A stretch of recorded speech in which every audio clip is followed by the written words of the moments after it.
Masome. Mtazamaji, karibu katika dondoo za magazeti.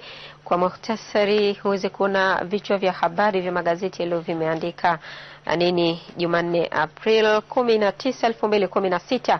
Gazeti la Habari Leo, habari kubwa ambayo imeandikwa hapa: serikali ya zibana shule binafsi, yaagiza ziwe na mihula miwili badala ya mihula mitatu minne. Wamiliki wa shule hizo waja juu wadai hawakubali agizo hilo. Habari hii ikiendelea zaidi katika ukurasa wa ndani. Utumbuaji majipu utaendelea bila kutetereka, ndivyo inavyosema serikali. Lakini habari nyingine, wabunge wote kuchukuliwa alama za vidole. Na hapa kuna habari picha ikimonyesha makamu wa rais Samia Suluhu Hassan akiwasha mwenge wa uhuru kuzindua rasmi mbio za mwenge huo wa mwaka 2016. Ilifanyika hapo jana katika uwanja wa Jamhuri. Gazeti la Uhuru likiandika wabunge wabanwa sasa kusajiliwa kwa kuchukuliwa alama za vidole 10.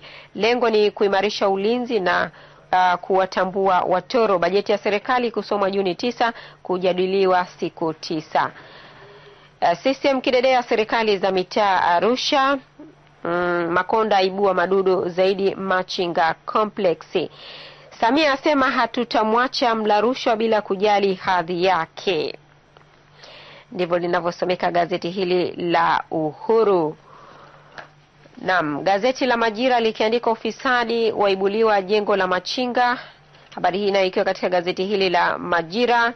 Mtanzania apata tuzo ya mazingira Goldman, lakini majambazi wapiga kambi da. Eneo la Buza Temeke ladaiwa kuwa kinara. Gazeti la Nipashe likiandika sakata la mkataba wa Lugumi, polisi bunge vurugu mechi. PSC yasema haiwezi kusahihisha majibu bila kuona maswali. Ni baada ya uongozi wa bunge kudai walichoomba serikalini ni taarifa ya utekelezaji wa mkataba. Magufuli aibukia benki kama raia wa kawaida. Naam, habari ikiambatana na habari picha ikionyesha hayo matukio. Magari ambayo alitumia Rais Magufuli kwenda kwenye benki hiyo. Naam, ukawa mvaa spika Ndugai, ndivyo anavyoandika gazeti hili. Jambo Leo likiwa na habari kubwa, matangazo ya bunge live ya gubikwa utata. Daraja kupandisha gharama za maisha Kigamboni. Deshi wa bunge kutambuliwa kwa alama za vidole, ndivyo anavyoandika gazeti hili. Mtanzania likiandika Kisena wa UDA alipuliwa, ni kuhusu mkataba tata wa mradi wa DART. Waziri asema alifanya vitu kwa ujanja. Polepole alamba UDC.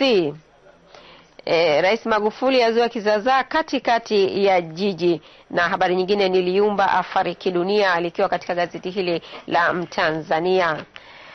Raia Tanzania likiandika Chikawe awazidi ujanja kinadau, sasa kurithi ofisi ya Dr. Batilda ughaibuni. Ukawa waiponza CUF, na habari ya kifo cha Liumba ikiwa hapa katika gazeti hili la Raia Tanzania. Na gazeti la Daily News, habari kubwa ni kuhusiana na hayo mapambano ya rushwa yakiendelea, ambapo hadi sasa kuna kesi 596 ambazo ziko mahakamani.